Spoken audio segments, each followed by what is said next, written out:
আজকের এই খেলার যারা দর্শক, আমি তাদেরকেও ধন্যবাদ জানাচ্ছি যে তারা এখানে এসে অনুপ্রেরণা যোগাচ্ছেন।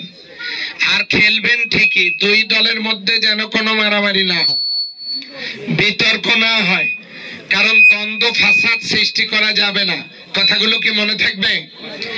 আর রেফারি যিনি, তার যে রায় এটা মেনে নিতে হবে সবাইকে। আর খেলা যদি গোলের মাধ্যমে শেষ হয় তাহলে তো হলো, নাহলে ট্রাইবেকার, না হলে অতিরিক্ত সময় খেলা কিন্তু আজকে শেষ হবে। সেক্ষেত্রে কোন রকমের বিশৃঙ্খলতা যাতে না হয়, দর্শক বৃন্দের কাছে অনুরোধ করব, আপনারা অযথা মাঠে প্রবেশ করবেন না। আজকের এই আয়োজন যাতে সুন্দর সুষ্ঠুভাবে পরিচালিত হয়। আপনারা অনেকে হয়তো মনে করেছেন উনি এমপি প্রার্থী, উনি আলেম মানুষ, উনি হয়তো এই খেলাধুলার প্রতি অনুরাগী না।